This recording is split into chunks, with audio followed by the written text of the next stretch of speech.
नमस्कार दोस्तों, मैं मयंक शर्मा स्वागत करता हूं आपका पहले नो ये आईएएस में। तो दोस्तों, आज से हम अपनी सीरीज़ जो कि एमपीपीएससी मेंस 2020 के पर्सपेक्टिव में है, आज से हम वो शुरू करने वाले हैं। दोस्तों, आपको याद होगा कि हमने बात की थी कि हमारा जो अप्रोच रहेगा वो सिर्फ और सिर्फ सिलेबस ओरिएंटेड रहेगा। तो आज से हम अपनी अप्रोच फॉलो करेंगे। देखिए, एक बात मैं कहना चाहूँगा, लेक्चर शुरू करने से पहले मेरा आपसे एक निवेदन है कि यदि आपने हमारा स्पेसिफिकली एमपीपीएससी 2020 मेन सिलेबस के ऊपर बनाया गया वीडियो नहीं देखा है तो प्लीज़ पहले उसको देखिए, उसके बाद इस लेक्चर में हिस्सा लीजिए। देखिए, मैं ऐसा इसलिए कह रहा हूँ क्योंकि उसमें आपको पूरी एग्जामिनेशन की स्कीम जो कि बदली जा चुकी है, 2020 का जो सिलेबस पैटर्न है और जिसको चेंज किया गया है उसके बारे में आपको बहुत ही संक्षिप्त और सरल भाषा में समझाया गया है। ठीक है, इसी के साथ साथ आपको उसमें 3 महत्वपूर्ण बातें जो कि हमारी प्रिपरेशन और सिलेक्शन को जिस पे निर्भर करती है वो भी आपको उसमें समझा दी गई है। कौन कौन सी 3 महत्वपूर्ण बातें? कि हमको पढ़ना किस तरीके से है, पढ़ना कितना है, और पढ़ाई के साथ साथ हमको नोट्स किस तरीके से बनाने हैं। ये तीनों बातें उसमें ठीक तरीके से आपको समझा दी गई है। तो दोस्तों, हम एमपीपीएससी मेंस 2020 के जनरल स्टडीज़ पेपर 2 के पार्ट ए से हम अपनी जो ये सीरीज़ है इसको शुरू करने जा रहे हैं। ठीक है दोस्तों, जैसा कि आप यहाँ देख सकते हैं, पार्ट ए में दिया गया है constitution, governance, polity and administrative structure, यानी कि संविधान, शासन व्यवस्था, राजनीतिक एवं प्रशासनिक संरचना के बारे में बताया गया है।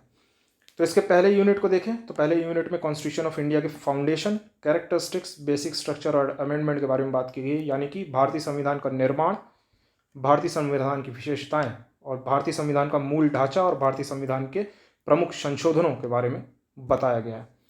दोस्तों, आज के लेक्चर में हम शुरुआत करेंगे और कवर करेंगे पहले 2 सब टॉपिक्स पे, यानी कि भारतीय संविधान का निर्माण और भारतीय संविधान की विशेषताएं हम इस लेक्चर में कवर करेंगे। तो देखिए, 2014 से 2018 के बीच पूछे गए प्रश्न, अगर हम सिर्फ निर्माण के संदर्भ में बात करें, सिर्फ फाउंडेशन ऑफ कॉन्स्टिट्यूशन के संदर्भ में बात करें, तो केवल 4 प्रश्न पूछे गए हैं। ठीक है, ये 4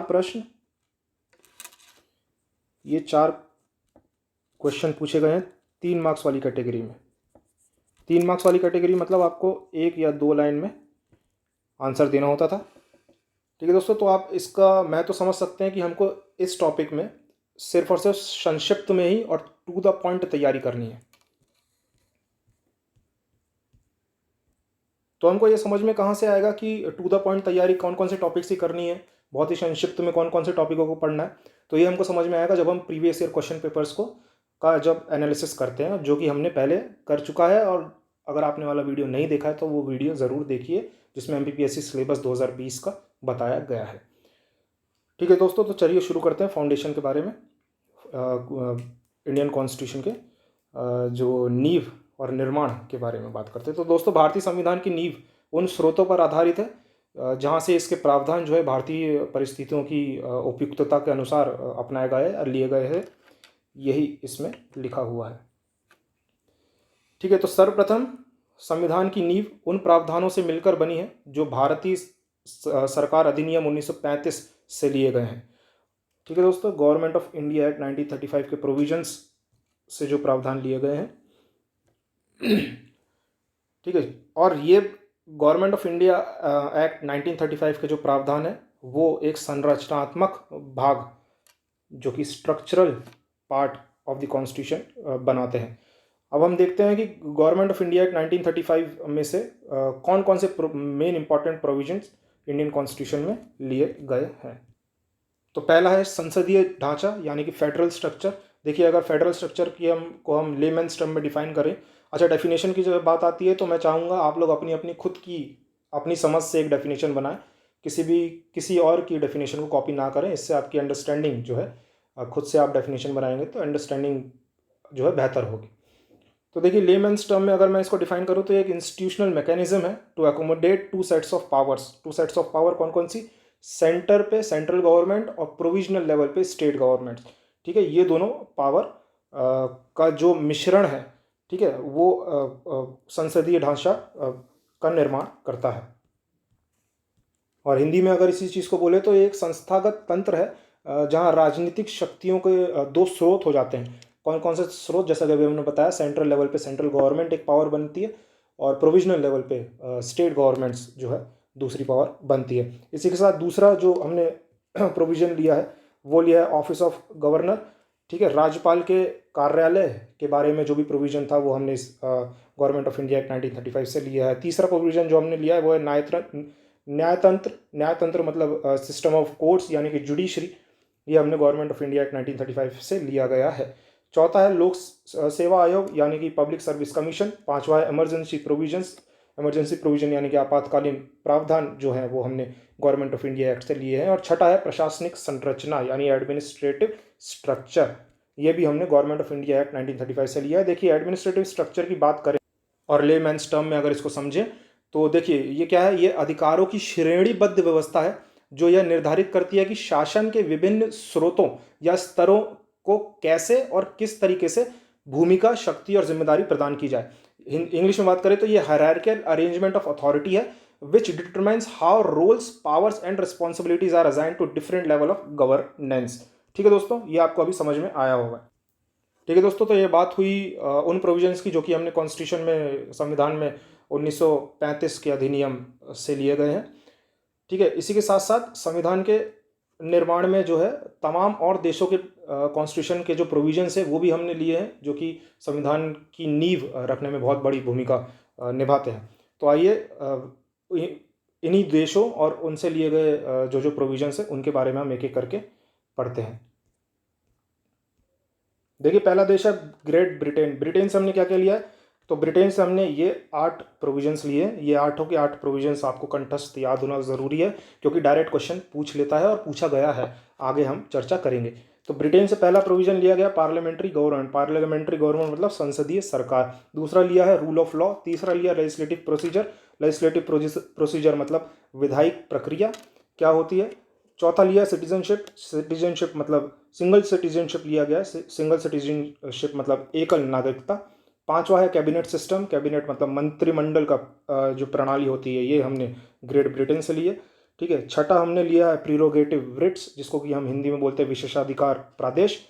ठीक है, सातवां है पार्लियामेंट्री प्रिविलेजेस, संसदीय विशेषाधिकार का जो प्रोविजन है ये हमने ब्रिटेन से लिया है। और बाइकैमरलिज्म का जो प्रोविजन है यानी कि द्विसदनी प्रणाली जो है ये हमने ब्रिटेन से ली है। अब बात करें आयरलैंड से हमने क्या क्या प्रोविजन लिए हैं, तो आयरलैंड से 3 प्रमुख प्रोविजन हमने लिए हैं जो कि बहुत इंपॉर्टेंट है और जो आपको ये 3 बहुत ज़रूरी है याद रखने में। तो पहला प्रोविजन है directive principles of state policy यानी कि राज्य के नीति निर्देशक सिद्धांत हमने आयरलैंड से लिए हैं। भारतीय कॉन्स्टिट्यूशन में, इंडियन कॉन्स्टिट्यूशन में इन सिद्धांतों को आर्टिकल 36 से, यह मैं लिख के बताता हूँ आपको, आर्टिकल 36 से 51 तक DPSP यानी कि directive principles of state policies का वर्णन किया गया है। ठीक है, दूसरा जो प्रोविजन आयरलैंड से लिया गया है वो है nomination of members of Rajya Sabha. यहाँ आपको याद रखना पड़ेगा, यहाँ नॉमिनेशन है। ठीक है, राज्यसभा में सदस्यों का नामांकन का प्रावधान हमने आयरलैंड से लिया है। ये बहुत इंपॉर्टेंट है, ये आपको याद रखना पड़ेगा। तीसरा जो प्रोविजन हमने लिया है, तीसरा प्रोविजन हमने लिया है method of election of president यानी कि राष्ट्रपति के चुनाव की विधि, मेथड क्या होगा, ये हमने आयरलैंड की कंट्री से लिया है। ठीक है, अब बात करें यूनाइटेड स्टेट्स ऑफ अमेरिका की। तो यूनाइटेड स्टेट्स ऑफ अमेरिका से हमने ये 7 प्रोविजन्स लिए हैं। एक एक करके इस पर बात करते हैं। तो पहला प्रोविजन इम्पीचमेंट ऑफ प्रेसिडेंट यानी कि राष्ट्रपति के महाभियोग की जो प्रोसीजर होगी वो जो प्रोविजन है वो हमने यूनाइटेड स्टेट्स ऑफ अमेरिका से लिया है, जिसका वर्णन आर्टिकल 61 में इंडियन कॉन्स्टिट्यूशन में किया गया है। ठीक है, दूसरा हमने लिया है functions of president and vice president. ठीक है, राष्ट्रपति और उपराष्ट्रपति के जो फंक्शंस होंगे उसका प्रोविजन हमने अमेरिका के कॉन्स्टिट्यूशन से लिया गया है। ठीक है, तीसरा है रिमूवल ऑफ सुप्रीम कोर्ट और हाई कोर्ट जज। ठीक है, तो हाई कोर्ट और सुप्रीम कोर्ट के जो जज है उनको किस तरीके से अपने ऑफिस से निकालना, ये प्रोविजन हमने यूनाइटेड स्टेट्स ऑफ अमेरिका के कॉन्स्टिट्यूशन से लिया गया है और जो कि भारतीय संविधान के आर्टिकल 124 के 4 में बताया गया है। और इसके जो प्रावधान है वो जजेस इंक्वायरी एक्ट 1968 के तहत की जाती है, इसके प्रावधान लागू किए जाते हैं। ठीक है, इसके बाद हमने मौलिक अधिकार यानी कि फंडामेंटल राइट्स, ये बहुत ज़रूरी है, आपको याद रखना है। सारे पेपर, चाहे वो वनडे पेपर हो, एसएससी हो, कोई हो, स्टेट के अपने अपने पेपर हो, एसआई का हो, कोई भी हो, ये सारे पेपर ऐसे फैक्चुअल चीज़ें पूछते हैं, तो इसलिए आपको ये याद रखना ज़रूरी है। तो फंडामेंटल राइट्स हमने लिया है यूएसए से। फंडामेंटल राइट्स हमारे इंडियन कॉन्स्टिट्यूशन में आर्टिकल 12 से 35, 12 से 35 तक कवर किए गए हैं। ठीक है, इसके बाद हमने जुडिशियल रिव्यू का जो प्रोविज़न है, ये हमने अमेरिका से लिया है। इसके बाद हमने इंडिपेंडेंस ऑफ जुडिशरी जो है, यानी कि न्यायपालिका की जो स्वतंत्रता है, ये प्रोविज़न भी हमने यूएसए से लिया है। उसके बाद जो प्रस्तावना, कॉन्स्टिट्यूशन में जो प्रस्तावना का जो प्रबंध है, वो भी हमने यूएस की कॉन्स्टिट्यूशन से लिया गया है। देखिए, हम इस टॉपिक को इतने फैक्ट में, इतने संक्षिप्त में इसलिए पढ़ रहे हैं क्योंकि पिछले क्वेश्चन पेपर अगर हम देखेंगे तो हमको समझ में आएगा कि इसके बैकग्राउंड में, किसी भी प्रोविजंस के बैकग्राउंड में जाने की हमको कोई आवश्यकता नहीं है, क्योंकि ऐसे प्रश्न पूछे ही नहीं गए हैं। ठीक है, इसके बाद हम बात करते हैं कनाडा की। तो कनाडा से कौन कौन से प्रोविजन लिए? कनाडा से लिया फेडरेशन विथ स्ट्रॉन्ग सेंटर, जी हाँ, जिसको बोलते हैं मजबूत केंद्र के साथ एक महासंघ। ठीक है, कॉम्बिनेशन ऑफ स्टेट्स, जो हम बोलते हैं फेडरेशन ऑफ स्टेट्स। ठीक है, उसके बाद सेकंड प्रोविजन लिया गया है, बताया गया कि wasting of residuary powers in the centre, centre के पास रेसिडुअरी पावर्स होने का प्रावधान जो है वो कनाडा से हमने लिया है। ठीक है, तीसरी चीज़ जो हमने कनाडा से ली है वो है appointment of state governors by the centre. ठीक है, सेंटर द्वारा, यूनियन द्वारा स्टेट गवर्नर्स का अपॉइंटमेंट करना, ये प्रोविजन हमने कनाडा से लिया है। और उसके बाद चौथा जो प्रोविजन हमने लिया है वो है advisory jurisdiction of the supreme court, जिसको कोई बोलते हैं सलाहकार क्षेत्राधिकार। ठीक है, सुप्रीम कोर्ट का जो ये प्रोविज़न है, और जो हमारे कॉन्स्टिट्यूशनल आर्टिकल 143 में बताया गया है, ये हमने कनाडा से लिया है। ठीक है, इसके साथ ही हमने सोवियत यूनियन, यूएसएसआर, यानी कि अभी का जो रशिया है, उससे दो चीज़ें ली है, उसके कॉन्स्टिट्यूशन से दो प्रोविजंस लिए हैं। वो ये कि पहला फंडामेंटल ड्यूटी, जिसको कि बोलते हैं हम मौलिक जो है कर्तव्य, और जो कि आर्टिकल 51A में वर्णन किया गया है जिसका। ठीक है, दूसरी चीज़ हमने ली है वो आइडिया ऑफ जस्टिस। जस्टिस कौन सी? सोशल, इकोनॉमिक और पॉलिटिकल, जो हमने प्रियम्बल में जो इनकलकेट की है, ऐड की है, वो हमने यूएसएसआर रशिया से ली है। ठीक है, आइडिया ऑफ जस्टिस मतलब सामाजिक न्याय, आर्थिक न्याय और राजनीतिक न्याय के जो आइडियाज़ हैं, ये हमने यूएसएसआर से अपने प्रियम्बल में ऐड किए हैं। इसके बाद ऑस्ट्रेलिया से हमने कौन कौन से प्रोविजंस लिए हैं? ऑस्ट्रेलिया से हमने लिया कॉन्करेंट लिस्ट, यानी कि समवर्ती सूची। दूसरा हमने लिया है, ठीक है, समवर्ती सूची। दूसरा हमने लिया व्यापार की स्वतंत्रता, यानी फ्रीडम ऑफ ट्रेड। ठीक है, तीसरा लिया है प्रोविजन ऑफ कॉमर्स, यानी कि वाणिज्य से रिलेटेड जो प्रोविजन है, वो हमने ऑस्ट्रेलिया से लिया है। चौथा हमने लिया joint setting of the two house of parliament, यानी कि दोनों सदनों की संयुक्त बैठक का जो प्रोविजन था, वो हमने ऑस्ट्रेलिया की कॉन्स्टिट्यूशन से लिया है। ठीक है, इसी के साथ फ्रांस से हमने क्या लिया है? फ्रांस से हमने लिया है idea of Republic in the preamble. ठीक है, गणतंत्र का जो कॉन्सेप्ट है, जो कि हमने प्रियम्बल में ऐड किया है, वो हमने फ्रांस से लिया है। इसी के साथ इस प्रियम्बल में जो लिबर्टी, इक्वालिटी और फ्रेटर्निटी की बात की गई, यानी कि स्वतंत्रता, समानता और भ्रातृत्व की जो बात की गई है प्रियम्बल में, वो हमने फ्रांस से लिया है। ठीक है, इसी के साथ जर्मनी से हमने एक प्रोविजन लिया है, जो कि suspension of fundamental rights during emergency, यानी कि आपातकाल के दौरान जो मौलिक अधिकारों का निलंबन की जो प्रक्रिया है, वो हमने जर्मनी से ली है। ये एक प्रोविजन है, ये आपको याद होनी, आप रख सकते हैं। ठीक है, दूसरा साउथ अफ्रीका से हमने दो प्रोविजन लिए। साउथ अफ्रीका से जो दो प्रोविजन लिए वो ये कि पहला, कॉन्स्टिट्यूशन में संशोधन की प्रक्रिया जो होती है, amendment, procedure of amendment in constitution, ये हमने साउथ अफ्रीका से लिया। दूसरा election of members of Rajya Sabha. ठीक है, यानी कि राज्यसभा में सदस्यों का चुनाव। देखिए, ये याद रखना है, एक आयरलैंड में राज्यसभा के मेंबर्स के बारे में बात की गई है। आयरलैंड का जो प्रोविजन था वो था नॉमिनेशन का, वहीं साउथ अफ्रीका का जो प्रोविजन है वो है इलेक्शन का। तो ये आप इसमें कंफ्यूज ना हो, इसको अच्छी तरीके से याद रखिए। ठीक है, उसके बाद जापान से हमने प्रोविजन लिया है, वो है प्रोसीजर स्टैब्लिश बाय लॉ, यानी कि विधि द्वारा स्थापित प्रक्रिया। देखिए, ये जापान वाला अभी 2018 में पूछ लिया गया था, आपको ये याद होना आवश्यक है। देखिए, अब पिछले 5 सालों में वर्ड टू वर्ड, ये मैं बात कर रहा हूँ 2014 से 18 के बीच, पूछे गए जो ये प्रश्न है, इस टॉपिक से रिलेटेड जो प्रश्न पूछे गए हैं, मैं उसके बारे में बात कर रहा हूँ। तो देखिए आप इनका स्तर देख सकते हैं, कितने डायरेक्ट और one word question answer type में पूछे गए हैं। 3 मार्क्स में पूछे गए। 2014 में एक क्वेश्चन पूछा गया, पूछ रहा है कि from which countries constitution Indian constitution makers had adopted the principle of process establish by law. जी हाँ, देखिए जैसा कि अभी हमने पढ़ा, जापान से ये प्रोविजन लिया गया था। ये 2014 में 3 मार्क्स के लिए एज इट इज़ पूछ लिया। तो आप इस तरीके के क्वेश्चंस का जवाब कैसे देंगे? आप 1 या 2 लाइन में तो आंसर इसका ना लिख करके भी जापान सिर्फ लिख देंगे तो आपको पूरे मार्क्स हासिल होंगे। ऐसे ही दूसरा क्वेश्चन देख लीजिए, which of the main elements have been included in Indian constitution from the constitution of Great Britain, USA और आयरलैंड। जी हाँ, डायरेक्ट यहाँ देखिए, यहाँ से भी डायरेक्ट पूछ लिया गया, ग्रेट ब्रिटेन, यूएसए और आयरलैंड से कौन कौन से प्रोविजंस लिए गए हैं। ये भी 3 मार्क्स में पूछे, आप इसका डायरेक्ट 1 वर्ड आंसर लिखिए, आपको पूरा मार्क्स मिलेगा। ठीक है। ऐसी तीसरा क्वेश्चन देख लीजिए, 2016 में पूछा गया, right the prominent features of Indian constitution which were borrowed from the constitution of USA. USA से लिए गए कौन कौन से प्रोमिनेंट फीचर्स थे जो कि इंडियन कॉन्स्टिट्यूशन में लिए गए, उसके बारे में आप लिखिए। ठीक है, ये भी 3 मार्क्स में पूछा गया। तो आप स्तर देख सकते हैं कि क्वेश्चन किस तरीके से इस टॉपिक से पूछे गए हैं। और आगे भी हमें यही उम्मीद से हम तैयारी करेंगे कि आगे भी इतने ही मार्क्स में याले ऐसे क्वेश्चन इस टॉपिक पे बनेंगे।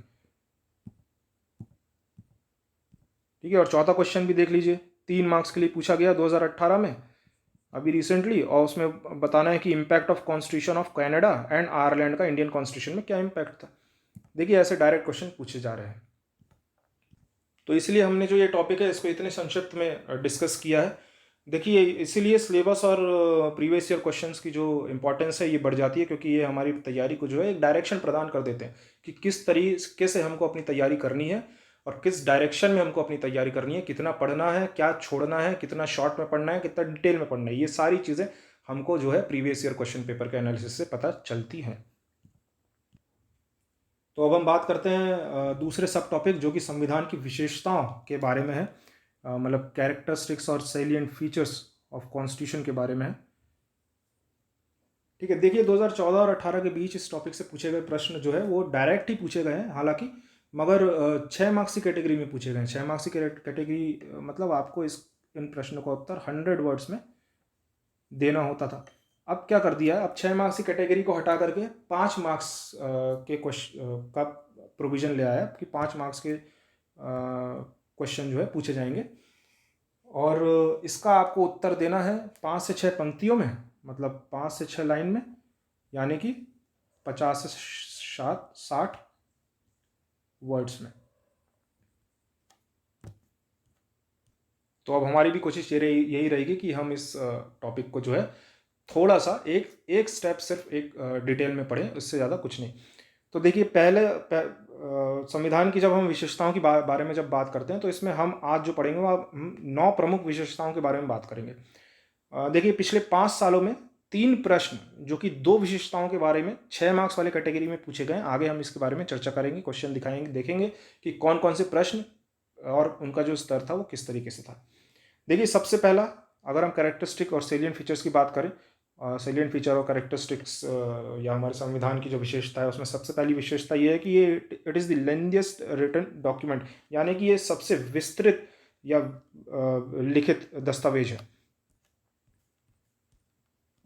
देखिए ऐसा इसलिए क्योंकि इसमें तमाम देशों के प्रावधान प्रोविजंस जिसको कि हम बोलते हैं ये लिए गए हैं, और 1935 का जो अधिनियम था इसके प्रावधानों को मिला करके जब इसको अडॉप्ट किया गया हमारे संविधान को 1949 में 1949 में, तो इसमें क्या क्या था, इसमें प्रियम्बल था यानी कि प्रस्तावना थी, इसमें 395 आर्टिकल्स थे यानी कि अनुच्छेद जो थे वो 395 थे, जिनको कि 22 पार्ट मतलब 22 भाग और 8 शेड्यूल यानी कि अनुसूचियों में 8 अनुसूचियों में बांटा गया था।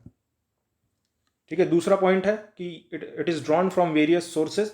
जी हाँ, तो जैसे कि हमने अभी पहले सब टॉपिक में बात की कि कौन कौन से सोर्सेज से कौन कौन से प्रोविजंस लिए गए थे, तो ये भी इस हमारे संविधान का एक सेलिएंट फीचर है, विशेषता है। तीसरा है कठोर और साथ ही लचीला जो है संविधान है हमारा।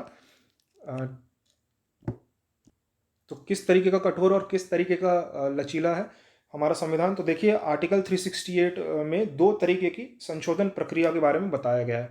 कौन कौन सी दो दो तरीके की ये संशोधन प्रक्रिया है? पहला है special majority required for the amendment of the procedure, यानी कि विशेष बहुमत के आधार पर संशोधन करना। दूसरा बताया special majority of parliament along with ratification by half of the total state, यानी कि विशेष बहुमत के साथ आधे राज्यों की सहमति प्राप्त होने पर संशोधन की प्रक्रिया को अपनाना। देखिए ये दोनों प्रोविजन हो गए स्पेशल मेजोरिटी को लेकर के। Whereas some provisions can be amended by a special majority of by a simple majority of parliament. Simple majority of parliament से जो भी अमेंडमेंट किए जाएंगे वो हालांकि आर्टिकल 368 की कैटेगरी में नहीं आएंगे। ठीक है, हिंदी में बात करें तो इसके साथ साथ कुछ प्रोविजन सामान्य व सरल बहुमत के साथ भी संशोधित किए जा सकते हैं, परंतु ऐसे प्रोविजंस अमेंडमेंट जो है वो आर्टिकल 368 के दायरे से बाहर होते हैं। ठीक है, यही चीज़ ये आपको याद रखनी होगी। ठीक है, चौथा आता है फेडरल सिस्टम विद यूनिटरी बायस, यानी कि एकात्मक पूर्वाग्रह के साथ संघीय प्रणाली। ठीक है, इसके बारे में हम चर्चा करते हैं। देखिए संघीय प्रणाली क्या होती है या फेडरल सिस्टम क्या होता है। ठीक है, इस डेफिनेशन को अगर हम हिंदी में बात करें तो देखिए ये क्या है, ये एक एकल राजनीतिक प्रणाली है जो क्षेत्रीय या राज्य सरकारों के साथ केंद्र सरकार का मिश्रण है। ठीक है, यही यहाँ लिखा हुआ आप पढ़ सकते हैं, a single political system which is a mixture of central government along with regional government और प्रोविंशियल गवर्नमेंट और नोन एज स्टेट गवर्नमेंट। ठीक है, देखिए फेडरल फीचर्स या कहें तो संघीय प्रणाली की अपने कुछ जो है एलिमेंट्स होते हैं, विशेषताएं, तत्व होते हैं जिनके बारे में हम चर्चा करेंगे। तो पहला है डुअल गवर्नमेंट। डुअल गवर्नमेंट क्या होता है? देखिए जहां केंद्र सरकार के साथ साथ राज्य सरकारें भी उपस्थित हो उनको हम बोलते हैं, उस सिस्टम को हम बोलते हैं डुअल गवर्नमेंट। ठीक है, दूसरा बात करता है शक्तियों का विभाजन, यानी कि डिवीजन ऑफ पावर। देखिए डिवीजन ऑफ पावर में क्या है, संघ और राज्य सरकार अपने अपने कार्यों के क्षेत्र में अधिनियम और कानून बना सकते हैं अपने अपने कार्यों में। ठीक है, इसके लिए हमारे जो संविधान है उसकी 7वीं अनुसूची में 3 सूचियां दी गई हैं। वो कौन कौन सी सूचियां हैं? वो है यूनियन लिस्ट, जिनको कि हम लिस्ट बोलते हैं इंग्लिश में। तो 3 list are been provided under the 7th schedule of our Indian constitution which are union list, state list and concurrent list. ठीक है, ये आप याद रखिएगा, जिसको कि हम हिंदी में बोलते हैं संघी सूची। ठीक है, संघी सूची, राज्य सूची और समवर्ती सूची। ठीक है, फेडरल सिस्टम में हम तीसरी जो बात करते हैं वो करते हैं रिटन कॉन्स्टिट्यूशन, यानी कि लिखित संविधान। देखिए भारतीय संविधान दुनिया के किसी भी लिखित संविधान की तुलना में सबसे डिटेल्ड डॉक्यूमेंट है। ठीक है, विस्तृत और लंबा संविधान है। ठीक है, चौथी चीज हम बात करते हैं सुप्रीमेसी ऑफ द कॉन्स्टिट्यूशन, यानी कि संविधान की सर्वोच्चता। देखिए यह भूमि का उच्चतम नियम या कानून कहलाया जाता है। देखिए इसी के साथ साथ केंद्र और राज्य सरकारों द्वारा लागू कानून इसके प्रावधानों की पुष्टि करते हुए बनाए जाने चाहिए, ऐसा सुप्रीमेसी में बात की जाती है। ठीक है, इसके बाद 5वीं चीज आती है इंडिपेंडेंट जुडिशरी, यानी कि स्वतंत्र न्यायपालिका। देखिए सर्वोच्च न्यायालय को प्रमुख रूप देते हुए संविधान द्वारा स्वतंत्र न्यायपालिका की स्थापना की गई। देखिए इसके 2 प्रोविजंस हैं, या कहें तो 2 पर्पस हैं। देखिए पहला क्या, to ensure the supremacy of the constitution. तो कौन एंश्योर करेगा? ये जुडिशरी एंश्योर करेगी, यानी कि सुप्रीम कोर्ट एंश्योर करेगा। हिंदी में बात करें तो संविधान की सर्वोच्चता को बनाए रखना ये सुप्रीम कोर्ट का यानी कि जुडिशरी का काम है। ठीक है, दूसरी चीज बोलती है to settle disputes between the centre and the states. ठीक है, एंड द स्टेट्स और बिटवीन द स्टेट्स। ठीक है, हिंदी में बात करें तो संघ और राज्य या राज्यों के बीच जो विवाद होते हैं उसका निपटारा करने का काम किसका है? जुडिशरी का है। जुडिशरी का मतलब सुप्रीम कोर्ट इसको लुकआउट करती है। फिर छठी चीज जो हम बात करेंगे वो है रिजिडिटी ऑफ कॉन्स्टिट्यूशन। ठीक है, रिजिडिटी ऑफ कॉन्स्टिट्यूशन मतलब संविधान की कठोरता, जिसके बारे में अभी हमने थोड़ी देर पहले ही चर्चा करी थी। आर्टिकल जो है 368 उसमें जो 2 प्रावधान दिए हैं ऐसे जो हमने अभी चर्चा करी। उसके बाद जो 7वां प्रोविजन आता है वो है बायकैमरलिज्म। बायकैमरलिज्म मतलब द्विसदनी व्यवस्था। देखिए द्विसदनी व्यवस्था में क्या है, द्विसदनी व्यवस्था में यह है कि bicameral legislature consisting of upper house, जिसको कि हम अब राज्यसभा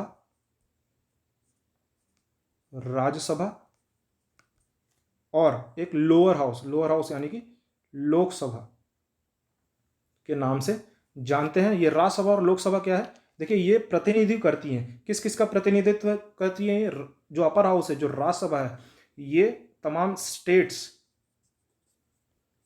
का प्रतिनिधित्व करती है। अपर हाउस रिप्रेजेंट्स और the Rajya Sabha represents the states, whereas lower house जो है वो भारत के जो मतलब इंडियन सिटीजन्स का प्रतिनिधित्व करती है, सिटीजन्स का प्रतिनिधित्व करती है। तो इसी के साथ फेडरल फीचर्स तो हमारे खत्म होते हैं, इसी के साथ यूनिटरी फीचर्स के बारे में हम बात करेंगे। यूनिटरी फीचर्स यानी कि एकात्मक प्रणाली। देखिए एकात्मक प्रणाली का मतलब ये एक केंद्रीकृत प्रणाली है जहां सभी शक्तियां एक केंद्र शक्ति के रूप में संघ के पास होती है, संघ यानी कि यूनियन के पास होती है। ठीक है, इसे हम नॉन फेडरल सिस्टम भी कहते हैं। ठीक है, इस यूनिटरी सिस्टम को हम नॉन फेडरल सिस्टम भी कहते हैं। तो ठीक है, इसके फीचर्स क्या होंगे। ठीक है, इसकी अगर हम बात करें तो यूनिटरी फीचर्स के बारे में हम बात करें तो पहला होता है स्ट्रॉन्ग सेंटर। ठीक है, मजबूत केंद्र इसका एक पहला फीचर होता है। ठीक है, दूसरा जो चीज़ होता है वो होता है सिंगल कॉन्स्टिट्यूशन। सिंगल कॉन्स्टिट्यूशन मतलब एकल संविधान। संपूर्ण भारत के लिए सिर्फ एक संविधान है जो कि यूनियन और स्टेट्स के लिए कॉमन है। ठीक है, तीसरा हम बात करते हैं तो तीसरा आता है सिंगल सिटीजनशिप यानी कि एकल नागरिकता। ठीक है, एकल नागरिकता से तात्पर्य यह है कि there is only Indian citizenship and no separate state citizenship, यानी कि सिर्फ और सिर्फ भारत की नागरिकता प्रदान की जाती है, यानी कि यूनियन के पास ये पावर है। जबकि स्टेट सिटीजनशिप किसी भी राज्य की नागरिकता प्रदान करने का प्रावधान इंडियन कॉन्स्टिट्यूशन में नहीं है, जिसको जो कि यूनिटरी फीचर का एक बहुत ही बड़ा बहुत ही इंपॉर्टेंट जो है पॉइंट होता है। फिर एक फीचर होता है इंटीग्रेटेड जुडिशरी यानी कि एकीकृत न्यायपालिका। उसके बाद आता है ऑल इंडिया सर्विसेज यानी कि अखिल भारतीय सेवा। ठीक है, उसके बाद हम बात करते हैं राज्यपाल की नियुक्ति का जो प्रावधान है वो भी एक यूनिटरी फीचर है, यानी कि गवर्नर्स अपॉइंटमेंट जो है वो भी यूनिटरी फीचर के रूप में हम इसके बारे में हम बात करते हैं। और उसके बाद सातवां जो है वो है इमरजेंसी प्रोविजन। ठीक है, इमरजेंसी प्रोविजन यानी कि आपातकालीन प्रावधान। तो संविधान की विशेषताओं का जो अगला जो पॉइंट आता है वो आता है पार्लियामेंट्री फॉर्म ऑफ गवर्नमेंट यानी कि संसदीय सरकार। देखिए भारतीय संविधान में संसदीय सरकार प्रणाली विधायिका और कार्यपालिका के बीच सहयोग और समन्वय, क्या सहयोग यानी कोऑपरेशन और समन्वय कोऑर्डिनेशन के सिद्धांतों पर काम करती है। ठीक है, तो जैसे कि आप यहाँ देख सकते हैं the Indian constitution has adopted British system. ठीक है, British system of parliamentary government अपनाया है।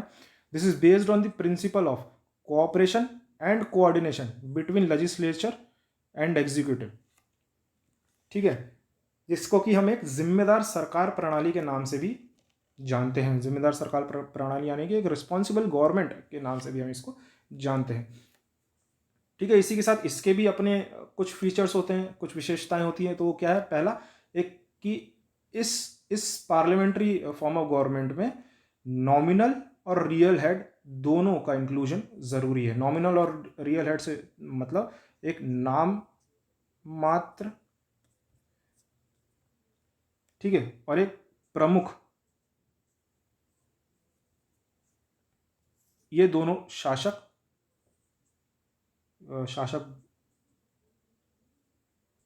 का होना इसमें पार्लियामेंट्री फॉर्म ऑफ गवर्नमेंट में हम देखते हैं। ठीक है, नाम मात्र से मतलब जैसे कि हमारा प्रेसिडेंट ऑफ इंडिया, वेयरएज ये हो गए हमारे नॉमिनल, है ना। वेयरएज जो हमारे रियल हेड है, रियल हेड कौन है, प्राइम मिनिस्टर को हम रियल हेड बोलते हैं। ठीक है, ठीक है, दूसरी विशेषता क्या है, दूसरी है मेजॉरिटी पार्टी रूल। और ये मेजॉरिटी पार्टी रूल क्या होता है, देखिए जो पार्टी बहुमत प्राप्त करती है उसको सरकार बनाने का आमंत्रण जो है प्रेसिडेंट द्वारा दिया जाता है। तो द प्रेसिडेंट ऑफ इंडिया ही invites the leader of party securing majority seats in the Lok Sabha और the general election to form government. इसको बोलते हैं मेजॉरिटी पार्टी रूल। ठीक है, जो पार्टी मेजॉरिटी ऑफ वोट्स लाएगी वही जो है अपनी सरकार बनाएगी। ठीक है, तीसरा हम बात करते हैं executive is part of legislature, यानी कि कार्यपालिका जो है वो विधायिकी का हिस्सा ही है। ठीक है, इसको और समझे तो जैसे जो कार्यकारिणी का सदस्य बनने के लिए पहले संसद का सदस्य होना जरूरी है। ये लिखा है in India, in order to become the member of executive a person should first be a member of parliament. जी हाँ, ठीक है। इसके बाद जो चौथा जो पॉइंट है वो है कलेक्टिव रिस्पॉन्सिबिलिटी। कलेक्टिव रिस्पॉन्सिबिलिटी मतलब सामूहिक जिम्मेदारी। अब इसको किस सेंस में बोल रहे हैं? इसको इस सेंस में बोल रहे हैं कि जो मंत्री परिषद होती है ना, उसकी सामूहिक रूप से संसद के प्रति वो उत्तरदायित्व उसका होता है। ठीक है, the council of ministers are collectively responsible to the parliament. ठीक है, इसके बाद जो पांचवा पॉइंट है वो ये है कि प्राइम मिनिस्टर और जो चीफ मिनिस्टर होते हैं वो सेंटर ऑफ पावर होते हैं। सेंटर ऑफ पावर से मतलब है वो शक्तियों के केंद्र होते हैं। किस तरीके के शक्तियों के केंद्र होते हैं? वो सबसे पहले तो रियल एग्जीक्यूटिव होते हैं। ठीक है, उसके बाद वो गवर्नमेंट को हेड करते हैं, दूसरी चीज। ठीक है, उसके बाद काउंसिल ऑफ मिनिस्टर्स के वो हेड होते हैं। ठीक है, चौथी चीज क्या होता है? वो रूलिंग गवर्नमेंट के भी हेड होते हैं। तो वो क्या है? वो पावर सेंटर्स जो है उसके रूप में काम करते हैं। ठीक है, उसके बाद छठवीं चीज जो हम देखते हैं वो होता है अपोजिशन, यानी कि विपक्षी दल। ठीक है, तो ये जो है ये पार्लियामेंट्री विशेषताओं की कुछ पॉइंट्स थे। इसके साथ ही जो छठा जो संविधान की जो विशेषता बताने वाला पॉइंट है वो है synthesis of parliament sovereignty and judiciary supremacy. ठीक है, यानी कि संसद की संप्रभुता और न्यायपालिका के सर्वोच्चता का संश्लेषण जो है ये हमारा कॉन्स्टिट्यूशन हमको बताता है। किस तरीके से? देखिए, संसद एक तरफ तो किसी भी कॉन्स्टिट्यूशन प्रोविजन को अमेंड करने के लिए जो शक्तियां हैं वो संसद के पास होती हैं। हालांकि दूसरी तरफ जो है जो जुडिशरी है, ठीक है, जो न्यायपालिका है वो संसद द्वारा किसी अधिनियम को असंवैधानिक जो है डिक्लेयर कर सकती है। ये भी तो इन दोनों का जो है ये संश्लेषण है, सिंथेसिस है इन दोनों कॉन्सेप्ट्स का। ठीक है, सातवीं चीज हम देखते हैं यूनिवर्सल एडल्ट फ्रेंचाइज। ठीक है, अब ये यूनिवर्सल एडल्ट फ्रेंचाइज क्या है? इसको हिंदी में बोलते हैं सार्वभौमिक मताधिकार, यानी कि राइट टू वोट हमको कॉन्स्टिट्यूशन द्वारा दिया गया है। ठीक है, विदाउट एनी रेस्ट्रिक्शंस किस प्रकार की कॉन्स्टिट्यूशन लगा सकता था? रेस्ट्रिक्शन कॉन्स्टिट्यूशन लगा सकता था, रिलीजियस रेस्ट्रिक्शंस लगा सकता था। ठीक है, प्रोफेशन के ऊपर, प्रोफेशन को देखते हुए रेस्ट्रिक्शन लगा सकता था। हालांकि इस हमारे जो कॉन्स्टिट्यूशन है, इंडियन कॉन्स्टिट्यूशन ने ऐसे कोई भी रेस्ट्रिक्शन नहीं लगाए, और जो है एक एज के बाद वोटिंग राइट्स हर किसी को प्रदान की गई है। ठीक है, इसी के बाद जो आठवां जो पॉइंट है, आठवां पॉइंट जो हमारे संविधान की विशेषताओं को बताता है वो है 3 टायर गवर्नमेंट। ठीक है, यानी कि त्रिस्तरीय सरकार। ठीक है, अब ये त्रिस्तरीय सरकार का है। देखिए 73rd और 74th कॉन्स्टिट्यूशनल अमेंडमेंट एक्ट 1992 में ये त्रिस्तरीय 3 टायर गवर्नमेंट का जो कॉन्सेप्ट था ये लागू किया गया, अपनाया गया।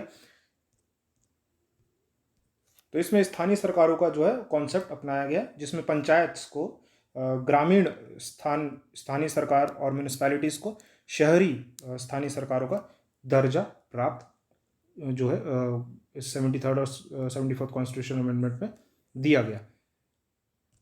ठीक है, इसी के साथ जो 9th पॉइंट और जो लास्ट पॉइंट हम देखेंगे वो है इमरजेंसी प्रोविजंस। अच्छा, इमरजेंसी प्रोविजंस को संविधान का जो है विशेष प्रावधान के रूप में हम क्यों पढ़ते हैं? देखिए, इसमें जैसे कि आप इसमें देख सकते हैं, the emergency provision it converts federal structure into a unitary structure without any formal amendment of the constitution। जी हाँ, बिना किसी संवैधानिक संशोधन के ये क्या करता है? संघीय रूप को एकात्मक संरचना में परिवर्तित कर देता है। तो इसी परिवर्तित प्रोसेस, इसी ट्रांसफॉर्मेशन प्रोसेस के चलते इमरजेंसी प्रोविजन जो है वो हमारे कॉन्स्टिट्यूशन का एक बहुत ही इंपॉर्टेंट और बहुत ही जो है इंपॉर्टेंट फीचर के रूप में इमरजेंसी प्रोविजन को लिया जाता है। अच्छा, तो हम बात करें कि किस तरीके के इमरजेंसी प्रोविजंस कॉन्स्टिट्यूशन में दिए हैं बहुत ही संक्षिप्त में। तो देखिए आर्टिकल 352 में, ठीक है, on the ground of war, external aggression, और आर्म्ड रिबेलियन जो वर्ड था वो 44th कॉन्स्टिट्यूशन अमेंडमेंट एक्ट 1978 के तहत ऐड किया गया था। तो इसके तहत जो है नेशनल इमरजेंसी आर्टिकल 352 को लगाया जा सकता है, यानी कि राष्ट्रीय आपातकाल जो कि आर्टिकल 352 में दिया है उसको लगाया जा सकता है। ठीक है, किस बेस पे? युद्ध, बाहरी आक्रमण और सशस्त्र विद्रोह की जब स्थिति पैदा होती है तब। वहीं दूसरी चीज प्रेसिडेंट्स रूल यानी कि राष्ट्रपति शासन, जो कि अनुच्छेद 365 में 365 में दिया गया है, वो कब लगता है? At the time of failure of constitution machinery in the state, that is at the time of failure of article 356, यानी कि जब राज्य सरकार संविधान के बताए मूल्यों पर चलने में असमर्थ हो जाए, यानी कि जब अनुच्छेद 356 के प्रावधान जो है ठीक तरीके से काम करना बंद कर दे, तब प्रेसिडेंट्स रूल लगाया जा सकता है। तीसरा जो इमरजेंसी है वो है फाइनेंशियल इमरजेंसी, यानी कि वित्तीय आपातकाल, जो कि आर्टिकल 360 में बताया गया, 360 में। ठीक है, इसमें क्या है? इसमें थ्रेट टू फाइनेंशियल स्टेबिलिटी की कंडीशन जब आए तब ये फाइनेंशियल इमरजेंसी लगाई जाती है या लगाई जा सकती है, हालांकि अब तक तो कभी लगाई गई नहीं है। ठीक है, इसी को हिंदी में बोले तो वित्तीय आपातकाल, यानी कि वित्तीय स्थिरता बनाए रखने पर अगर कोई खतरा होता है तब इस इमरजेंसी का प्रयोग किया जाता है। तो अब देखिए पिछले 2014 से 2018 के बीच में इस टॉपिक में से कैसे कैसे क्वेश्चन आए हैं और किस किस स्तर के क्वेश्चन आए। तो देखिए पहला पूछ लिया 2014 में 6 मार्क्स में, यानी कि 100 वर्ड में आपको आंसर लिखना है कि federal elements of Indian constitution बताने। जैसा कि हमने अभी डिस्कस किया, आप मात्र उसी पॉइंट्स को अपने वर्ड्स में फ्रेम करके अगर लिखेंगे तो पूरे मार्क्स जो है संभव आप प्राप्त कर सकते हैं। ठीक है, फिर बात की गई है, फिर जो अगला क्वेश्चन आया 2016 में आया, 6 मार्क्स में आया, 100 वर्ड में आपको लिखना है कि why unitary features were adopted in the Indian constitution. तो यूनिटरी फीचर्स को अडॉप्ट करने का जो है रीज़न क्या था, इसके बारे में आपको लिखना था। ठीक है, 2017 में 6 मार्क्स में पूछ लिया गया unitary elements of Indian constitution. देखा, अब इन्हीं दो फीचर्स की मैं बात कर रहा था कि ये बैक टू बैक पूछ लिए गए हैं। 16 में पूछ लिया यूनिटरी फीचर और 17 में भी पूछ लिया गया। ठीक है, एज इट इज़ जो पॉइंट अभी हमने डिस्कस किया, आप उसको एज इट इज़ लिख करके आएंगे ऐसे प्रश्नों को, तो आपको पूरे के पूरे अंक मिलेंगे, ज़रूर मिलेंगे। ठीक है, उसके बाद चौथा क्वेश्चन एक था अभी 2018 में 3 मार्क्स में पूछ लिया गया। ठीक है, कि क्या क्वेश्चन था कि the constitution of India is the largest constitutional document of the world. ठीक है, अब आप इसमें क्या लिखेंगे? अब आपको 1 और 2 पंक्तियों में उत्तर लिखना है, तो आप इसमें इतना ही लिख पाएंगे कि ओरिजिनली 1949 में जब कॉन्स्टिट्यूशन अडॉप्ट किया गया तो उसमें एक प्रीएम्बल था। ठीक है, 395 आर्टिकल्स थे। ठीक है, 22 जो पार्ट्स थे और साथ ही 8 शेड्यूल्स थे। खत्म, आप इतना ही लिखिए। ठीक है, होप आपको ये चीज़ समझ में आई होगी। और तो इसी के साथ हमारे जो 2 टॉपिक हैं, फाउंडेशन और कैरेक्टरिस्टिक्स ऑफ इंडियन कॉन्स्टिट्यूशन, ये दोनों टॉपिक हमारे आज कंप्लीट होते हैं। ठीक है, देखिए कुछ टर्मिनोलॉजीज़ हैं, जैसे कि फेडरेशन हुआ, पार्लियामेंट्री फॉर्म ऑफ गवर्नमेंट क्या होता है ये हुआ। ठीक है, सोवरेनिटी क्या होता है। ठीक है, जुडिशियल सुप्रीमेसी को हम कैसे डिफाइन करेंगे। तो ये जो टर्मिनोलॉजीज़ हैं इसके बारे में हम अलग से पढ़ेंगे। और जो कुछ टॉपिक्स हैं जैसे कि डिवीजन ऑफ पावर क्या होता है। ठीक है, कुछ कुछ जो प्रोविजंस हैं जो हमने तमाम देशों से या जो हमारा 1935 एक्ट है उससे लिए गए हैं, वो उनके प्रोविजंस को भी हम डिटेल में, कुछ कुछ प्रोविजन को हमको डिटेल में पढ़ना पड़ेगा, जैसे कि फंडामेंटल राइट हुआ, फंडामेंटल ड्यूटी हुआ। ठीक है, directors principle of state policies हुआ। तो इनको हम अलग से पढ़ेंगे, क्यों? क्योंकि ये सिलेबस में जो है अलग सब हेडिंग के अंदर ऑलरेडी दिए हुए हैं, इसलिए हम इनको अलग से डिटेल में जितनी इसकी रिक्वायरमेंट है उस हिसाब से हम इसको आगे कवर करेंगे। ठीक है, तो अगले लेक्चर में हम बात करेंगे बेसिक स्ट्रक्चर और amendment of the Indian constitution के बारे में। तो तब तक के लिए धन्यवाद।